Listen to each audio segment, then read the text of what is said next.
Welcome to Exploration Radio. My name is Ahmad. Hi, my name's Steve. So today's episode is going to answer a question that we often get on this podcast, which is, why is the industry cyclical? So Steve, why do we want to talk about this topic? One of the things that we do in the podcast is look back at the past fondly. It's inspiring to be an exploration geologist, but the reality is that our industry is cyclical and that we have the sword of redundancy hanging over us. Have you ever lost your job?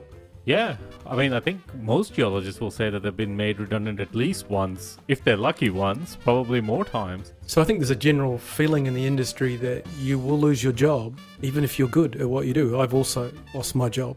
And there are many people out there listening who've lost their job many times, despite being good at what they do. Yeah, that's right. For the last couple of years, if you were a geologist in this country, in Australia anyways, you would have been told by the AIG, the professional organization that handles geoscientists, that there were at one point like up to 55-60% of geologists unemployed. It sounds bad, but the reality of it is that's not a rare occurrence in this industry. And at the top of the cycle, you go through a phase where we can't get enough geoscientists. We seemingly never learn. Yeah, that's right. There is that old joke, and I think it'll come across in this episode as well, is that during booms, geologists are great, and during busts, they're all taxi drivers. Uber now. That's right. Yeah, that's right. So one of the things that I've noticed is during the boom, everybody wants to talk to you. Everyone's interested in your skills. And then you hold on for dear life during a bust. And I guess, so we're obviously approaching this from the angle of people being employed in the industry. But the reason why we wanted to do this episode is to actually show people that this cyclical nature of the industry actually controls a lot of things that happen. And I think we will return to this episode, this podcast, several times in the future. You'll realize that the cycle itself has many derivative effects that you might notice in our industry that are really fundamentally caused by metal prices in the first place. So today we're going to talk to Hedley Widdop of the Lion Selection Group about why our industry is cyclical. That's right, Steve. So the reason why we want to talk to Hedley is because he works for an investment fund called Lion Selection Group. And one of the strategies this fund and Hedley use is to invest in the resources market based on where they believe the commodity cycle is. So Hedley should have some insights on why our industry is cyclical. So come join us and let's find out what Hedley has to say. First of all, thanks a lot for doing this, Hedley. Oh, my pleasure. Just a bit of background about yourself. How did you get to where you are right now? I'm a geologist. I studied economic geology, I guess you'd say, at university in Melbourne. Got a job with Western Mining. From there, I worked for 7 or 8 years as a geologist, mainly in mine geology roles and resource geology roles. And a job at Lion came up in 2007, so I applied for that and got it. Lion is essentially a listed fund, which is a proxy portfolio for people who don't have the confidence all the time to look at those companies themselves. We can pick them, manage the investments, etc. Since I've been at Lion, I've been involved with the Australian parts of the portfolio, parts of the Asian portfolio, the African portfolio. So I've sort of worked across all aspects of the business. Now I look after 3 or 4 of the investments directly, as well as being involved in investor relations for Lion. And the part of the market that focuses me on is the junior miners. So how would you describe your current role? Are you an investment manager? I don't have a title, but think of me as an investment manager. Okay. It's probably the closest you'll get. So one of the reasons that we wanted to get you on is pretty much everyone that we've talked to so far in this podcast, they've often mentioned that one of the root causes for a lot of the problems in the industry tends to be the cyclic nature of it. Yeah, in the industry, we kind of accept that it's always going to be in cycles. So in your words, can you explain the reasons why the industry tends to behave in a cycle? Yeah. First of all, whenever investors are involved, there tends to be cycles of some amplitude or another. Their interest and the appeal of a certain sector will wax and wane over time. And it's usually got to do with the fundamentals of the sector. So, it happens across all of them. But in mining in particular, there are 2 characteristics of mining businesses which are unique. The first one is they have extreme revenue volatility. Because commodity prices come and go, they go up and down, and miners can't manage that. They're subject to it. They're price takers. And they're right at the pointy end of that. So there are other industries where there are price takers. Miners, it's quite extreme. The other thing which overprints itself on that is that the assets in mining are finite life. So it means that anyone who owns a mining asset has to invest in trying to extend it one way or another, or to find other things that are similar, or to buy other things that complement that business. So there is this constant investment which is required. And within that, there are opportunities for the valuation of a business to fluctuate quite significantly. First of all, with the commodity prices. But secondly, with the discovery, the value of something can go up quite considerably. Equally, if you've got that part of the equation wrong, then the value of the business can go down considerably as well. So once you superimpose on that, investors coming and going, they sort of wax and wane in other sectors. They tend to really jump into mining and then really jump out. So it's quite extreme, but that's the basic root cause of it. Miners need money to build their businesses and to keep them going. And without investors to provide that, it doesn't work. The times when they're providing the money, you have a boom. The times when they're not, you have a bust. How much does sentiment come into the way the market is volatile? Well, sentiment is driven by a range of things. There has been big changes in sentiment you see at the top of a boom and then right at the bottom of a bust. And they're often brought about by different things. So if we look at how busts have changed into booms through history, sometimes it's been brought about by miners being successful, cutting their costs, finding more things, and generally their business is becoming more and more appealing. There's also been commodity price changes which have brought the industry out of bust and back into boom. And more recently, I would say it was probably more of financial engineering as much as anything. So if you cast your mind back to 2015, a lot of what was being said in the media about miners generally was that they're financially irresponsible. They had overloaded balance sheets. And in the case of BHP and some of the other majors, they had these silly progressive dividends, which were going to be maintained year after year, irrespective of how much it would cost the business. The moment that BHP said they were walking away from that, the industry sentiment really turned around. So all of a sudden, and it was almost overnight, the sentiment of investors towards miners went from being risky and overloaded to being cheap, because as soon as you didn't have to focus on the balance sheet, you could think about what they actually were in a valuation sense, which was a good opportunity to get in. So sentiment is incredibly important, but sentiment can also overshoot, and you see that typically at the top end. So when you have a boom, the aspect of sentiment which really gives away that you're right at the top is that everybody is telling you it's different this time, it's going to go on for a lot longer. So, and that's where sentiment usually gets it wrong. But all sentiment is more and more people flocking into the same sort of idea and buying into the concept. So in that sense, how does, say, mining compare to other industries? Well, compared to making widgets or, selling things in shops, without the aspect of disruption, which can sometimes get in the way of other industries, it's quite different. So, miners sell into commodity markets where the price is determined by supply and demand. Supply and demand change on timeframes which are different to each other. So it's a lot harder to bring on supply than it is to bring on demand in a lot of cases. And demand can dry up as you go from one phase to another as well. So, the influence of China in the last 15 or 20 years has been amazing like that. The demand grew very, very steadily, but supply was extremely slow to catch up. Once supply did catch up after sort of 15 years of that, then we've seen commodity prices really suffer. But overlaying on that as well is the effect of speculators. So they drive commodity prices in the same direction as the fundamentals do, but generally much faster. And also probably well past the point where you could say that's where supply and demand should dictate the price is. You can see cyclicity in a lot of other businesses as well. So if you're an ice cream salesman, you'd know inherently about cyclicity because, in summer you can sell ice creams and in winter you probably can't. But you don't see too many ice cream salesmen buying 10 new ice cream trucks right at the end of summer. You'd be much more likely to see them investing in their business when you're coming into the new season, which is the thing that miners typically get wrong. So you kind of mentioned the likely impact of this cyclicity on mining companies. Do you care to comment on what that effects are? Say the people in companies, the business planning, even investor sentiment? Yep. So the money coming in and the money going out is how it affects the miners. And let's think about it from the point of view of the two different groups here. There's the companies which are extracting the mineral from the ground and selling it. And then there are the people that own the companies, the investors. And investors are motivated by a profitable investment. Now, that could happen overnight. They buy the shares, they go up, they sell them again. So they have the luxury of being able to be very short term if they wish. Miners don't have that luxury. They have to invest in a business, see it become profitable, etc., if they want to survive. And if they can't do that, then sooner or later they'll be found out and the business will be pulled apart one way or another. So they have these non-overlapping timeframes on which they need to invest in the future. Who moves towards who gives in?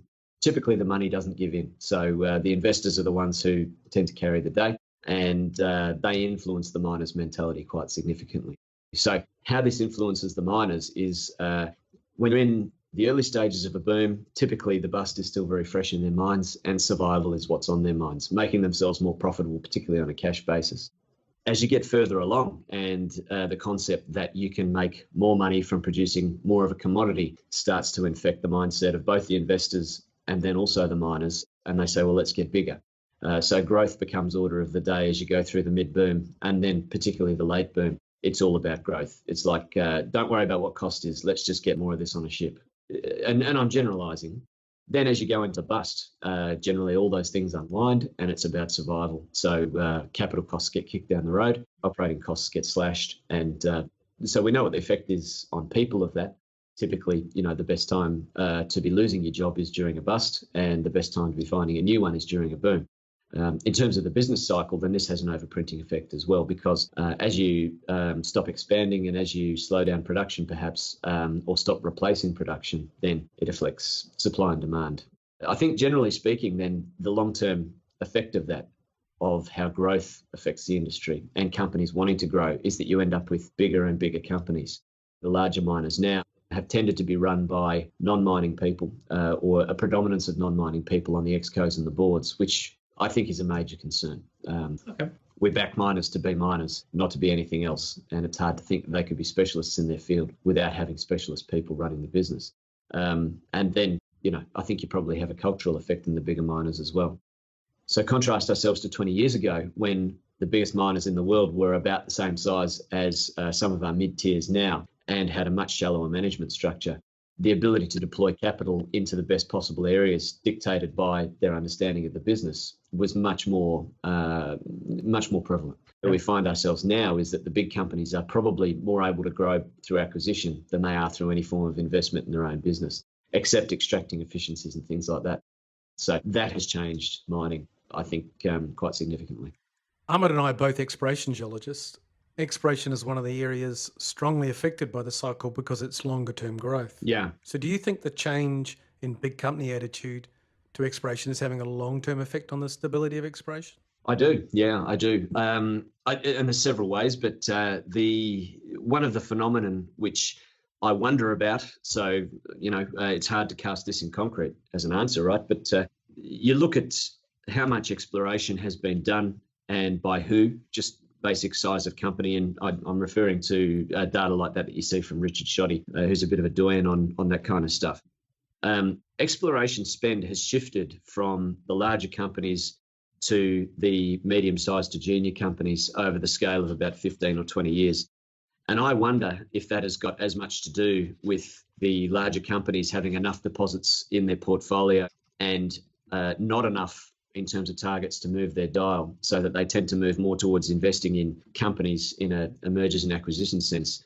Now, the problem that creates is that the big companies have the biggest budgets because they have the most money.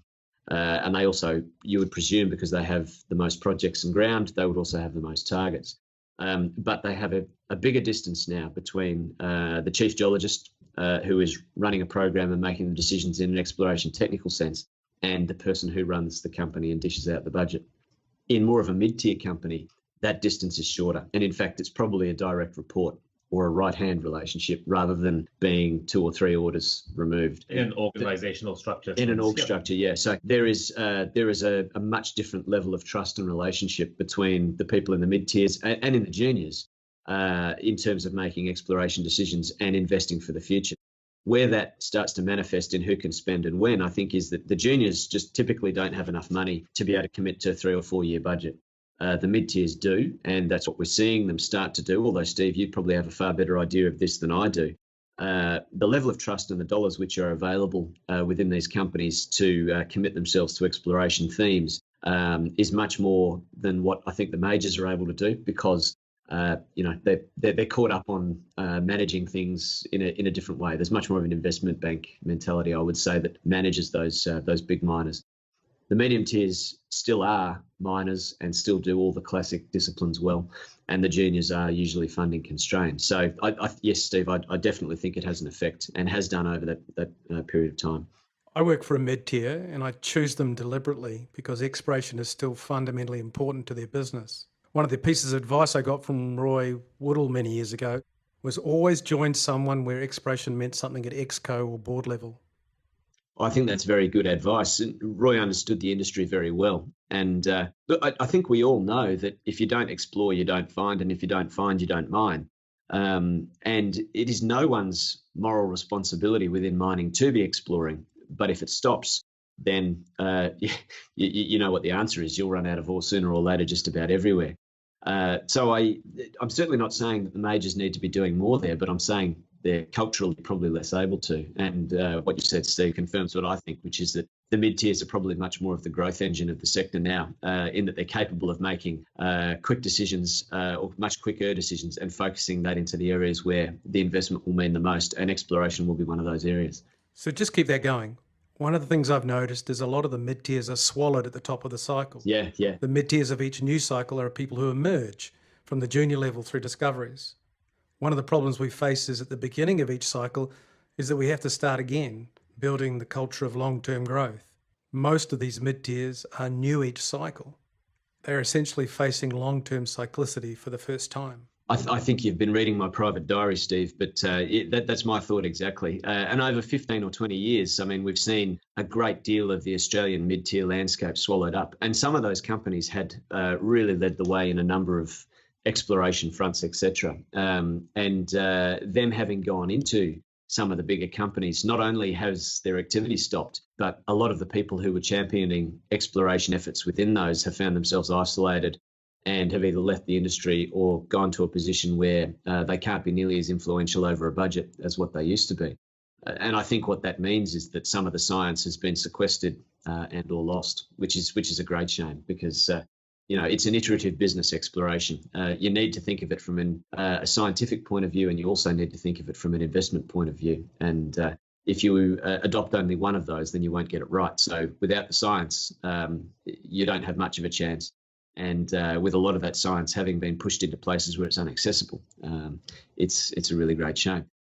But as you say, it will be rebuilt. And one of the things which I've taken a great deal of interest in over the past 3 or 4 years is the acquisitions of projects by larger companies as they grow, Northern Star, Evolution, etc. Some of the M&A between some of the more promising juniors, such as Sirius and Independence, to create the modern day Independence, has created companies which are well capable of doing that. And I think they're the places where we're going to see some of the genuine global scale mid-tier companies emerge from over the next 5 years or so. Do you think there's the way you run a smaller company and the way a mid-tier is run or the way a major is run, do you think that evolution of companies is also one of the reasons why, what made you really successful? You can't really do that as the company grows because it has to be run differently? Yeah, mid-tiers and juniors definitely run themselves differently. And it's all got to do with where the money comes from. If you don't have cash flow to rely on, then you're heavily reliant on the investment market to prop up all of your activities. And for that reason, you need to hit the milestones that you've said you're going to. And your strategy is reasonably constrained by how well that can be digested by the market and how well you can articulate the changes to it as time goes on. Mid-tiers have the luxury of having a substantial amount of cash flow coming in. And they often have these areas where they can invest with quite a bit of impact as well.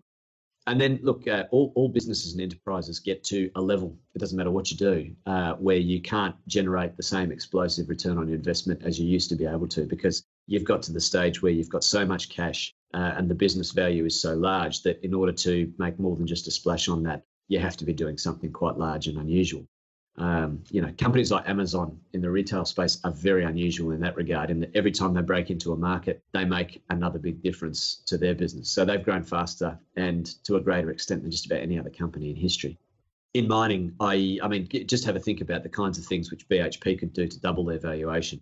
They'd have to buy another BHP. That's pretty much it. That's right. Yeah. Whereas you think of a Northern Star or an Independence or something like that, maybe it's not to double their valuation, but I tell you what, one very, very chunky discovery in the right place could very easily cause a substantial difference to the valuation of those companies still. And, a junior company that finds something that looks like a mine, they'll go up 10, 100 times. So you can only get that growth at the micro end. But the reason, the mid-tiers have so much promise is that if they find something, put their foot on it, they can fund it internally. I think it's interesting you make the comment about BHP. Having been someone that worked in that company, you come to the realization very quickly that it's very hard for you to have a significant positive effect on their share price. But if you don't do something really well, you could have a significant negative effect on that share price. So from the point of view like compliance and things like that, there's a reason why those companies become compliance driven, because every little cog in the wheel can have a significant negative effect on the that's share right. price. Yeah. And the focus necessarily becomes quite different, doesn't it? So yeah. Are there different investors that back a company early as opposed to people that back a company late? There's definitely a smaller subset of investors who will back a company early. And at the stage in the cycle which we've just come out of and where we are at the moment, that is still quite a small subset. As time goes on, I think they will become, investors will become more and more enthusiastic about exploration, etc., because they will see discoveries take place and they'll be happier to invest in penny stocks on the basis that they could find something big. We all know that that's a very, very small chance of it happening, but it makes you feel pretty good if you've got one in your portfolio when it does. So we talk about the negatives of what happens when the market is cyclic. Is there any positives? Yeah, look, there's definitely some positives of it, and you think about the value creation through a boom from an investment point of view. That is a definite positive. So if you were able to buy on the first day and sell on the last day, then a massive positive. Let's flip that around though. From the point of view of the culture and the richness and the fabric of the industry, one of the major benefits that the cycle produces is that it flushes out all the trash at one point, and it does it fairly regularly. So, it's a bit like a reality check. So when you have a bust, to quote Warren Buffett, anyone who'd been swimming naked is exposed when the tide goes out. And during a bust, you quickly find out who's not doing their job right. And a lot of the companies go through a soul searching to improve their practices on the very basic of metrics. So a boom will cover for many, many sins. And, if you cop an extra 5, 10, 15, even 20% on costs during a boom, generally the commodity price or the sentiment which allows you to raise money will cover for that without a problem. In a bust, you don't have that luxury at all. And with that, it means that you need to focus the business on what it is that it does. So you get a better look at who the better miners are, what the better practice is during that part of the cycle. And if we didn't have it, then I think miners would become more and more and more lazy, which would be a shame. Some of us who are more puritanical about how things get done, you focus on best practice and things like that. You really do figure out who is capable of doing that during the bust. And there's been some terrible stories emanate from, discussions about what's happening around board tables and management committees and things like that during the last 5 or 6 years, as companies have said, well, what do we do to bring our costs into line with what our commodity price is now doing? And to my understanding, there's been a number of boards that sort of all look at each other and go, well, we don't know. Who do we bring in to tell us? I tell you what, if you're running a company and you don't know what to do to make yourself profitable in the environment you find yourself in, then you probably should be looking for a job elsewhere. So it exposes those things, and you probably don't think of that immediately as a benefit, but because you can't have this refresh every maybe 5 or 10 years, it means that you keep being brought back to what the best practice is. So in your words, so basically companies would sacrifice efficiency during a boom, and then the bust allows them to become more efficient? Well, I don't think it's a conscious decision. Let me answer it this way. I saw a presentation by a gold company managing director. It was a Canadian gold company quite recently, and there was a long retrospective in that about how they'd adjusted their costs in the period from 2011 through to 2016, which was as the gold price went through the most pain in US dollar terms. And the reason why they'd adjusted costs was because they had to. If they didn't do that, they would not have survived. So their cost in 2011 was well above where spot is now. They'd be out of business. And they went through and talked about all the initiatives that they'd taken in terms of reducing headcount, looking at efficiencies, doing things properly. And the CEO had been reasonably new to the business at the start of that period. So was able to go through and get rid of any sort of exuberance on the basis that it wasn't him that installed it. But at the end of it, when the question and answer session was on, there was a question asked, 2011 to 2016, you had to reduce your costs, so you did. But what happened prior to that, from 2000-ish through to 2011, when gold price was going up? Was there any effort to keep a lid on costs? And what would you do in the future if, as and when, the gold price goes back up again? And his response to that was pretty blunt. He said, well, as much as we would like to, I think what you'll find is that investors will be throwing themselves at us and insisting that we become bigger, produce more from the mines that we have, and take on more leverage to enable us to do that without taxing shareholders too much for it. That's interesting. So I think that's where a lot of this short-termism comes from, which, and look, when you think about it, they own the company, so they should be able to make the decision. But that's why you have a board of directors that are supposed to be experts in these things, and the council can go back and forth. So I think the industry, as much as it might have a very good intention at points, probably loses sight of that, particularly as you go through the boom and you get a bit relaxed about things. You know, the biscuit jars at mines get full, the quality of the instant coffee goes up, etc. So you commented a little bit about whether the industry has historically been always cyclic. Was there a time that it wasn't? Has it always been this way?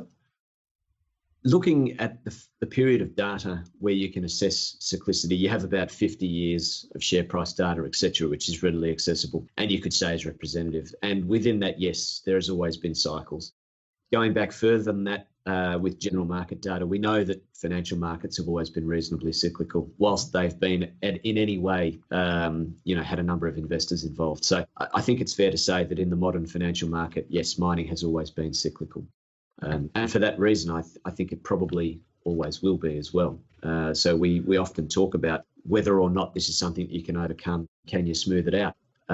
For it to be smoothed out, the effects on the miners would have to be sort of, I think you could see them making decisions to invest through the cycle. I do. But in order to do that, I also think that they would need to be close to privately owned, or at least in a situation where management had a high degree of autonomy over the budget, to the extent that they could say, no, this is the time where we're going to be buying things.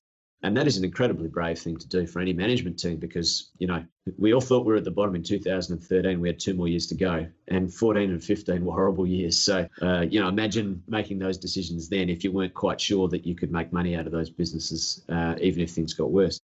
So I think cyclicity will always exist, and there is hesitancy from companies to do anything which is too rash, which would enable them to smooth that out.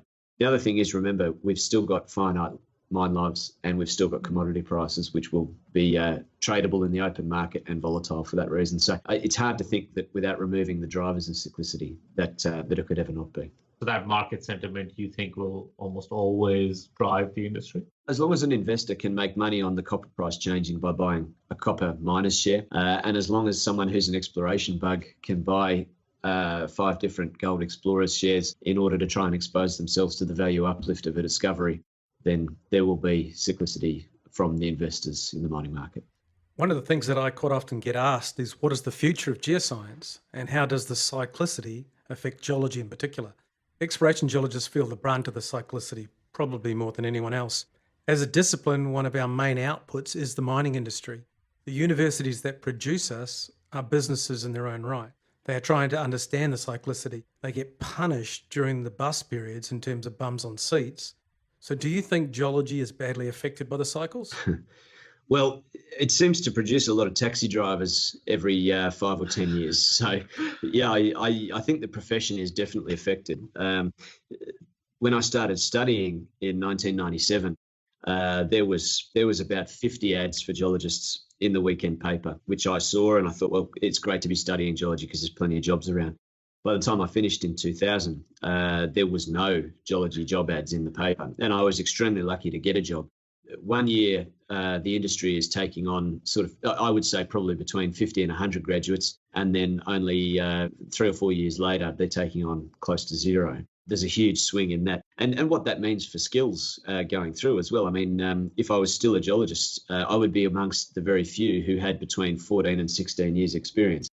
So you end up with these patches where it's relatively easy to get promoted because there are very few other people who can be promoted into positions as everybody else moves up. And it creates these age gaps in there as well. Yeah. The industry will suffer for the lack of professionals coming through. But the effect that you're asking about, Steve, is on the universities as well. And I think they suffer more than most because they need to fight for their funding year to year in some cases. And you can't do that on academia alone. You need to have people coming through who are being educated and pushed into the industry for the industry to support it backwards. The argument is always true that if people come out of uni, and a lot of the companies will say, well, they haven't been trained correctly, we need to teach them 90% of what they need to know. I didn't get taught anything about being a mine geologist at university. I was well versed, I think, in most of the academic stuff, but mine geology is about grades and tonnages, and it's got a bit more engineering in it.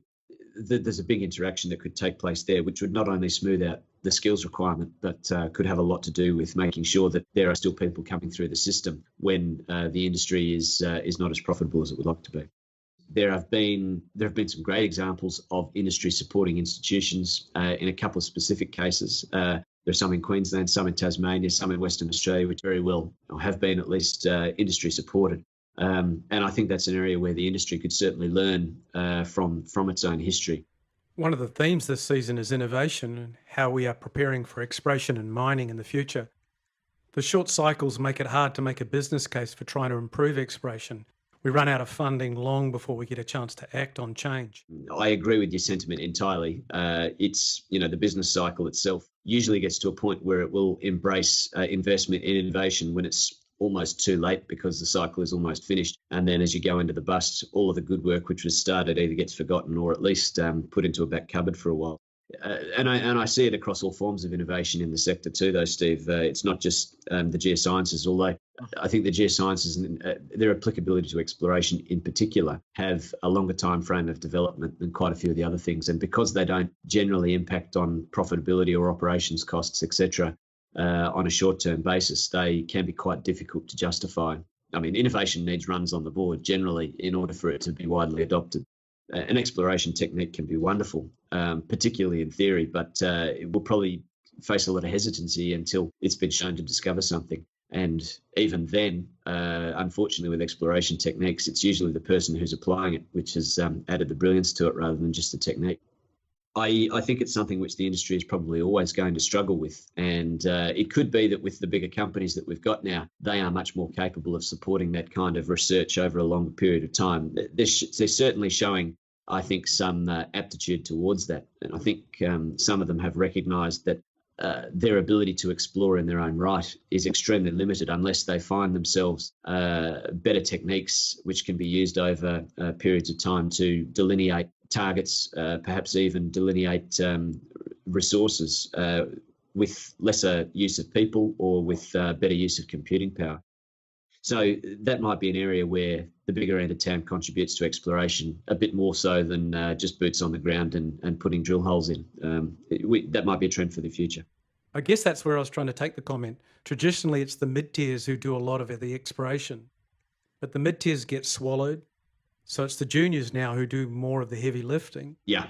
As an industry, we need to fundamentally change, but realistically, it's only the majors who are stable enough to act on that change. Yeah, and you need some exploration champions within them. I think maybe as their workforce has stabilised, I mean, they've been through turmoil and there's been lots of people leave and were even afraid to make decisions, I suspect, for a long period of time. So if we had a good 5 years with those people being able to really get their boots on the ground within their existing roles within those big companies, perhaps that will crystallise some form of investment and forwards direction.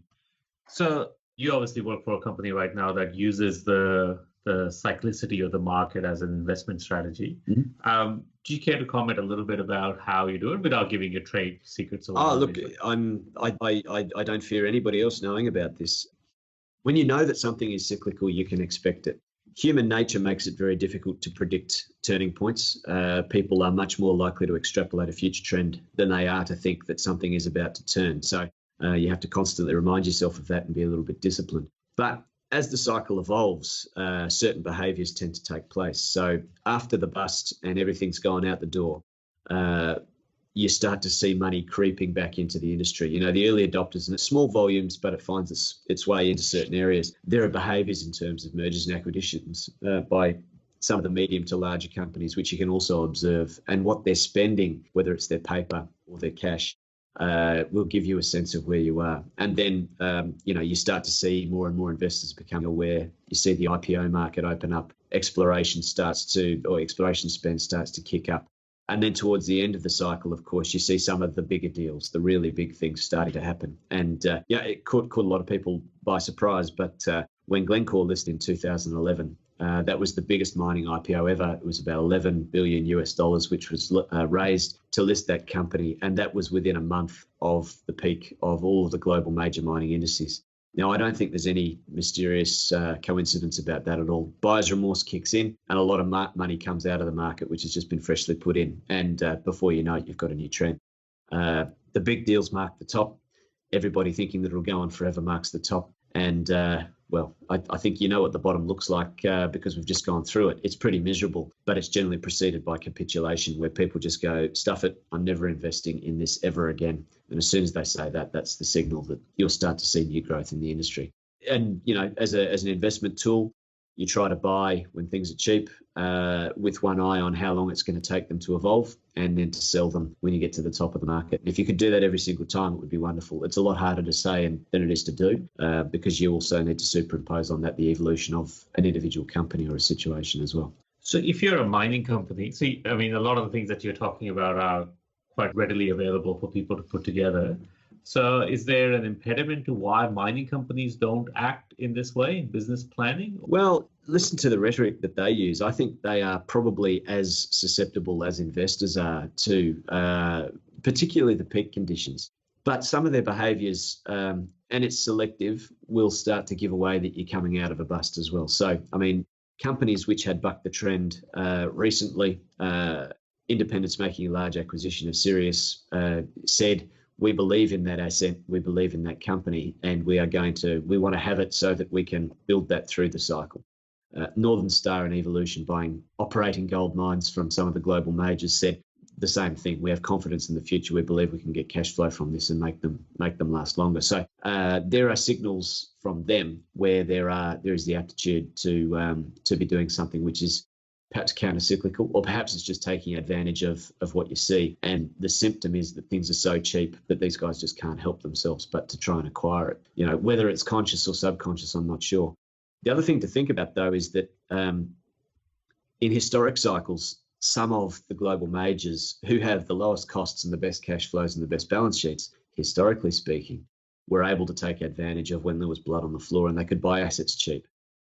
In the most recent bust that we've seen, we saw them hit the top with the most over-leveraged balance sheets that they've ever had. And instead of being able to act at the bottom, they were the ones who were putting their own blood on the floor by selling assets in order to try and fix their balance sheet. So we've seen a historical anomaly at that stage. And we can assess history way back, but the most recent thing in our minds is that these miners really, really misjudged the cycle by investing the way that they did and taking on as much debt as they did. Let's fast forward to, say, a little while, and Headley, you're running your own company. What would you do differently? What would be things that you would do that people aren't doing? Well, I think it's imperative in a business like mining to always focus on having a cash profit. So when you're operating something, you need to be able to take cash out of it. You're not just mining for practice. These things don't last forever. So you can't take 2 years to get it right. You need to be able to extract cash from it. So an accounting profit is great, but a cash profit is wonderful because that means you're succeeding. In deployment of that, whether it's a dividend, paying back debt, or new initiatives, I think you need to be focused on the return on equity that is going to deliver to the owners of the company, first and foremost. So that's something which few companies do well, and most of the market doesn't do probably at all. I'd be extremely cautious about leverage on the balance sheet. And with that, you need to hedge in fair portions if you have some debt. And I don't have an aversion to debt at all, but certain quantities of it can be dangerous. And for that reason, financial products can also be quite dangerous. We back miners to be excellent at what they do, and they are not investment bankers. So I'd be cautious of a mining company which looks too much like an investment bank. And my final thing, which I think I would strive for if I was managing my own mining business, would be to master that business. Be good at mining, because that's what you're being backed for, and make sure you can make money from your deposits. The interview you just heard was actually recorded almost a year ago. At that time, investor sentiment in mining was probably not as buoyant as it is right now. Some of you out there were probably still struggling to find jobs or any realistic opportunities in this industry. That does not seem to be the case anymore. Today is very different from a year ago. I guess that speaks to the nature of the beast we're dealing with, the rapid change in the cycle and the effect that it has on this industry we choose to work in. After talking to Henry, it seems like the cyclic nature of our industry is unavoidable. And it does not seem like that awareness is the problem. So if we all know that this is something we have to deal with, shouldn't we make more of an effort to do something about it? Aren't you tired of having to deal with these cycles? What do you think? Exploration Radio is brought to you by Steve and Ahmad. Our producer and all-round go-to guy is Dan Hershowitz. This podcast is recorded at the Perth Music House. If you'd like to know more about Exploration Radio, check us out on explorationradio.com. Or you can also find us on Twitter, Facebook, or LinkedIn. And as always, if you like this podcast, please review us on iTunes, Stitcher Radio, or wherever you get your podcast from. Until next time, let's keep exploring.